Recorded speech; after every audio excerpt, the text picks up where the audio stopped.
Action! Welcome back to a new episode of Ask an Adventurer. I don't know why I'm shouting. Right, question. Hello, Alistair. Ooh, if you could have been part of any historical expedition, what would you choose and why? Two definite instant answers. One, Captain Scott going to the South Pole. Oh, if I could just tell Captain Scott just a few small things, we could have got to the South Pole and crucially got home alive. So I'd love to do that. And also, boy oh boy, can you imagine landing on the moon with Neil Armstrong and Buzz Aldrin? I'd just be sitting in there terrified but thrilled. So yeah, those two for sure. Oh gosh, stop messaging me, I'm busy. Interesting. This WhatsApp just in is from my adventuring friend Leon McCarran, who is currently travelling through the Middle East, writing his new book about the Hijaz Railway. Spoiler alert. Interesting that is for me that people, when they travel around the world, now carry on WhatsApping their friends and life goes on and you're travelling the world but WhatsApping friends. And I think because I'm old, because I travelled in a time, I started travelling in a time before that instant back and forth of WhatsApping. When I go away from home, I do not WhatsApp my friends. I do not read other people's messages. I want to be away, fully away.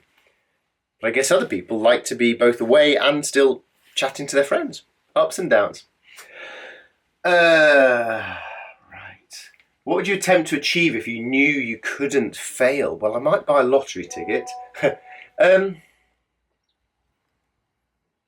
I don't. It's a classic good question, but I don't think if you wouldn't fail. I don't think that impacts me. I don't not do something because I might fail. So I'm going to pass on that question. I love your photography. Have you ever thought of doing a coffee table photography book? Oof, I would love to do a coffee table book, but I know from my other books that would just be a massive vanity project. It really would not make any money at all, but it'd be a really fun thing to do. Also, thank you. It's nice that you say you like my photography. They're not that good. My photography is like my writing is quite good, but it's not amazing, or pretty much everything I do in life. So if you look at some real photographers, wow, they're beautiful. And if you want some examples, then look up the Magnum Photography Agency. When I'm bored, I love to have a scroll around their website. Beautiful. Different league.